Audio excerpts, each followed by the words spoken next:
Okay, so I was both right and wrong. We had a fuel starvation problem, okay. The problem was there was no petrol in the tank. So we got that done, but it was still hard to blow the line back. So we got the airline and we blew the fuel back the ways. And when we started the vehicle up and pumped it over, we got loads and loads of nice brown grainy petrol, which will come out of the piping system, I imagine. So there's possibly more of that to happen as well. So we'll get a filter and we'll put an inline filter on, possibly here before it gets up onto the pump and the carburetor. So the fuel comes in here. This is a return line for access, and then this line comes up and back in here where my finger is underneath this one. So that's the main feed into the carburetor, as we like to call it. We have a noise issue. Disconnected this belt here and everything still noisy. So we disconnected the tensioner and the water pump. So the water pump wasn't running, tensioner wasn't running, the alternator wasn't running, and there's still a squeal in the engine. It sort of sounds like it's in around here. It could actually be in the drive on the distributor, but we're just not sure. So I've pulled the belt off the front here, and I'll just go around to the other side here. Pull the belt on the front, but this is still fairly noisy. I don't know if this will pick it up or not, but luckily noise is not an MOT failure, but we'll see how this goes.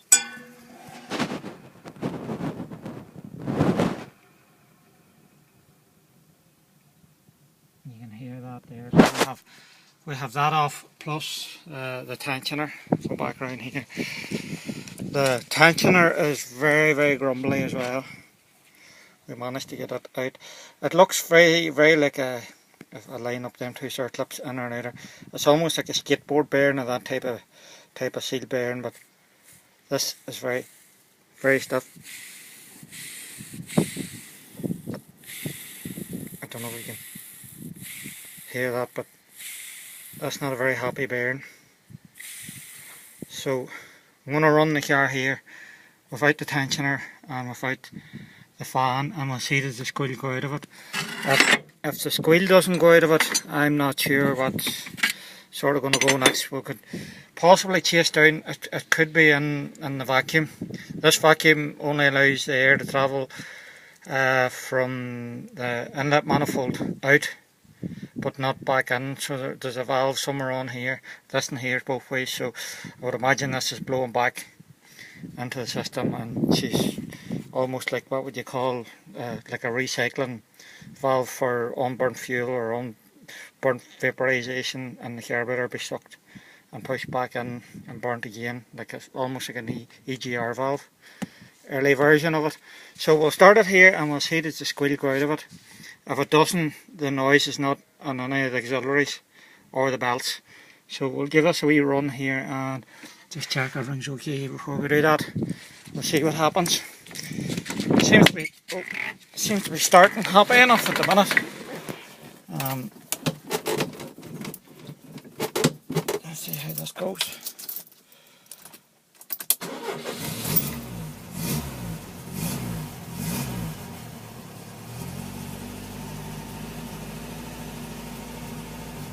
And the noise is out of it. Very happy to rev wee engine. Cut the choke off it a wee bit.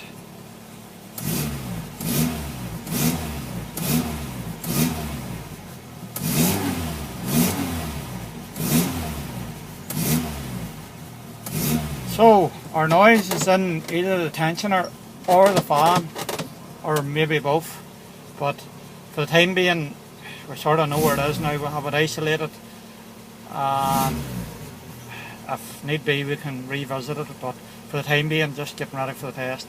It's not an MOT failure.